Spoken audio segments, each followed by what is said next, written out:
జై శ్రీరామ్. శ్రీమాత్రే నమః. శ్రీ గురుభ్యో నమః. 2024 సంవత్సరం మార్చి 31వ తారీఖు నుంచి ఏప్రిల్ 6వ తారీఖు వరకు కూడా ఈ వారం యొక్క వార ఫలితాలు. మొదటిగా మేషరాశిలో గురు భగవానుడి సంచారం, బుధ భగవానుడితోటి కూడి గురు భగవానుడి సంచారం. ఏప్రిల్ 2వ తారీఖు నుంచి సవ్యగతిలో ఉన్న బుధ భగవానుడు వక్రగతిలోకి వెళ్ళడం గమనార్హం. కన్యారాశిలో కేతుదేవుని సంచారం. కుంభరాశిలో శనైశ్వరుడు, శుక్రుడు మరియు కుజుడు సంచారం. శుక్ర భగవానుడు ఏప్రిల్ 1వ తారీఖు నుంచి కుంభరాశి నుంచి మీనరాశిలోకి అడుగెడుతున్నాడు. మీనరాశిలో రవి రాహువుల సంచారం జరుగుతూ ఉంది. చాలా ఫాస్ట్గా 2 రోజుల్లో మొత్తం చుట్టి వచ్చే చంద్ర భగవానుడు ఈ వారంలో వృశ్చిక రాశి నుంచి కుంభరాశి వరకు ఆయన గ్రహ గమనాలు సాగుతూ ఉన్నాయి. ఈ గోచర గ్రహస్థితులు ద్వాదశ రాశుల వాళ్ళకి ఎలాంటి ఫలితాలను ఇస్తున్నాయి? అసలు ఈ వారం ఏమన్నా గోచర గ్రహస్థితుల్లో ఏదైనా ప్రత్యేక గ్రహస్థితి ఉందా? ప్రత్యేక గ్రహస్థితి అంటే ఖచ్చితంగా కుజశనుల సంఘర్షణ కుంభరాశిలో జరుగుతూ ఉంది. అదొక ప్రత్యేకతను సంతరించుకుంది. అన్నిటికంటే ప్రత్యేకం శుక్ర భగవానుడు ఆయనకి ఉచ్చ రాశి అయిన మీనరాశిలోకి ప్రవేశిస్తూ ఉన్నారు. మన ఈ కలియుగంలో అంతా బాగున్నాము, అన్ని రకాలుగా మాకు ఏ విధమైన లోటు లేదు అని చెప్పేవాళ్ళు తక్కువగానే కనిపిస్తారు.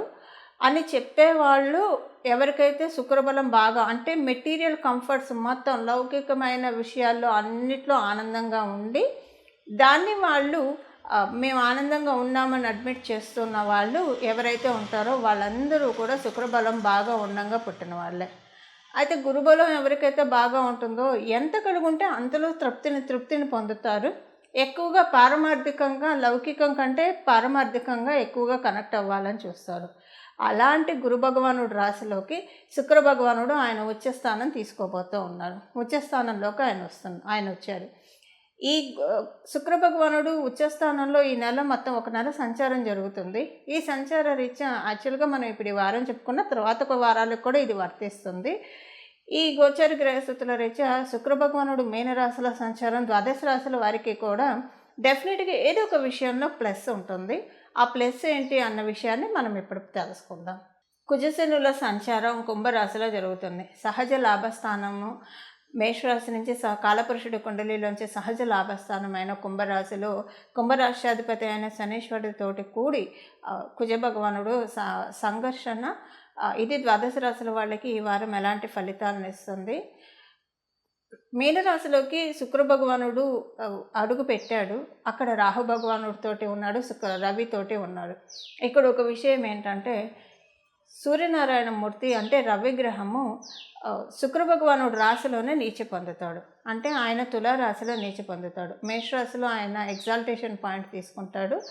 అలాగే తులారాశిలో ఆయన నీచ పొందుతాడు. అయితే ఇప్పుడు ఆయన నీచ పొందట్లేదు. మీనరాశిలోనే ఆయన సంచారం సాగుతూ ఉంది. తర్వాత ఆయన ఉచ్చ రాశిలోకి వెళ్ళబోతూ ఉన్నాడు.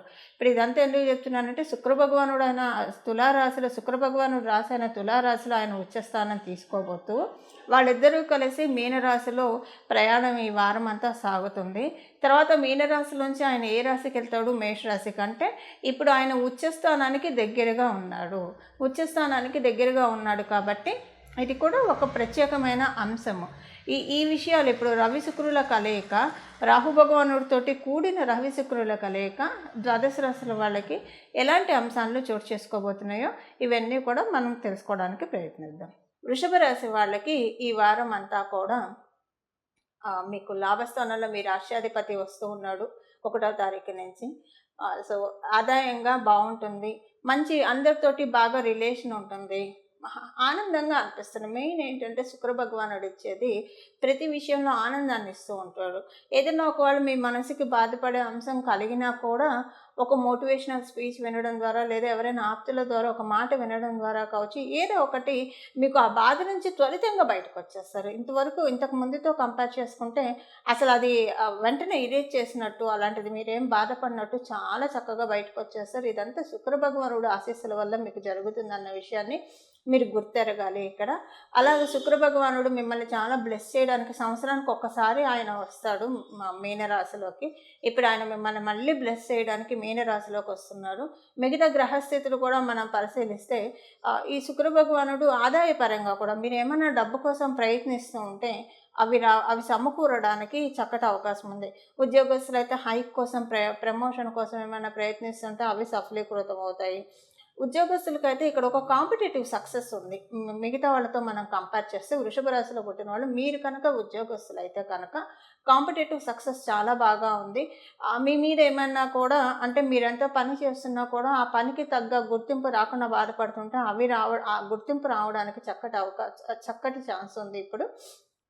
అలాగే మీకు ఒక తృప్తి ఉంటుంది. ఉద్యోగస్తులందరికీ కూడా చక్కటి తృప్తి ఉంటుంది. అయితే వ్యాపారస్తులకు ఉండదు అంటే ఉండదని కాదు. కాకపోతే వ్యాపారస్తులకి కొంచెం ఆరాట పోరాటాలు ఎక్కువగా ఉంటాయి. ప్రత్యేకించి మీరు రియల్ ఎస్టేట్ రంగంలో ఉంటే అన్ని కళ్ళ ముందే ఊరిస్తూ ఉంటాయి. ఏది చేతి దాకా రాదు. పోనీ అది మీకు రాకుండా ఉంటుందంటే అస్సలు కాదు, మీకు వస్తుంది. టెస్టింగ్ పీరియడ్, భగవంతుడు ఎందుకు మిమ్మల్ని ఇంత టెస్ట్ చేస్తున్నాడు అన్నట్టు రియల్ ఎస్టేట్లో ఉన్న వాళ్ళకి, కన్స్ట్రక్షన్లో ఉన్న వాళ్ళకి వీళ్ళందరికీ ఉంటుంది. మీరు ఒకవేళ ఓన్ హౌస్ కన్స్ట్రక్షన్ చేసుకుంటున్నా కూడా ఈ విషయం మీకు వర్తిస్తుంది. ఇప్పుడు నేను చెప్పిన ఈ ఫలితం మీకు వర్తిస్తుంది.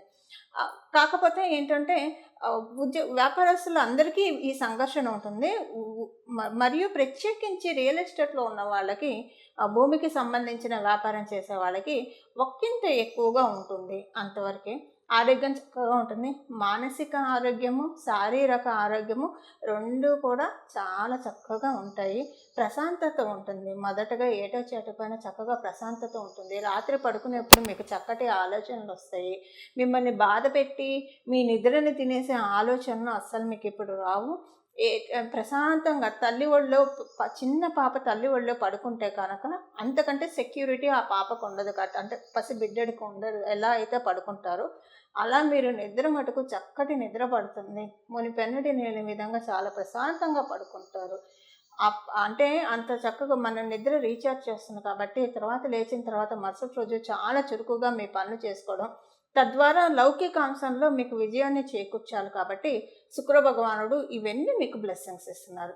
ఇవి ఈ వారంలో మీకున్న గోచార గ్రహస్థితులు. చూశారు కదండి. ఈ గోచార గ్రహస్థితుల రీత్యా మీరు చేసుకోవాల్సిన పరిహారం మనం ఇప్పుడు తెలుసుకుందాము. పరిహారం వచ్చేసేసి ప్రతిరోజు కూడా సూర్యనారాయణమూర్తికి అర్ఘ్యప్రదానం చేయడం ఒక రాగి చెంబు నిండా నీళ్లు తీసుకొని అందులో ఒక గులాబీ పువ్వు కానీ లేదా తెల్లటి పువ్వులు కానీ ఏవైనా సరే ఒక పువ్వు వేసి అది సూర్యనారాయణమూర్తికి అర్ఘ్యప్రదానం చేయడము. అలాగే ప్రతిరోజు సూర్యనారాయణమూర్తికి కలకండ మిశ్రీలు అంటారు కదా, ఆ మిశ్రీలు నైవేద్యం పెట్టి అవి తినండి. అవి మీరు మాత్రమే తినండి. ఎవరైతే నైవేద్యం పెడుతున్నారో వాళ్ళు మాత్రమే తినండి. మీ కుటుంబ సభ్యులకి పెట్టచ్చు, బట్ మీరు ఎక్కువగా మీరు తీసుకోవడానికి ప్రయత్నించండి. ఎందుకంటే ఇప్పుడు మీరు తీసుకునేది మీ ఆత్మవిశ్వాసాన్ని పెంపొందిస్తుంది. ఇప్పుడు ఈ పరిహారం ఎలా ఉంటుందంటే, ఇప్పుడు మనం చేసే పరిహారం ఈ వారం మొత్తం కూడా ఎవరైతే ఆత్మవిశ్వాసం లోబడి ఉంటారో సంకల్ప బలంతో పనులు మొదలుపెట్టినా కూడా ఆ పనులు పూర్తిగా మొదలుపెట్టినప్పుడు ఉన్న సంకల్ప బలం తర్వాత అది కొనసాగించడంలో లేకుండా ఎవరైతే బాధపడుతూ ఉంటారో మనోనిబ్బరం చాలా ముఖ్యము. ఈ మనోనిబ్బరానికి, దృఢ సంకల్పానికి, ఆత్మవిశ్వాసానికి, ఈ ఆత్మస్థైర్యానికి, వీటన్నిటికీ కూడా ఈ పరిహారం చక్కగా ఉపకరిస్తుంది. ఇప్పుడు మనం తెలుసుకున్న ఈ ఫ్యాక్టర్స్ అన్నీ ఎవరిలో అయితే ఉంటాయో వాళ్ళు విజయకేతనం వాళ్ళ జీవితంలో ఎగరవేయడానికి చాలా చక్కటి అవకాశాలు ఉంటాయి.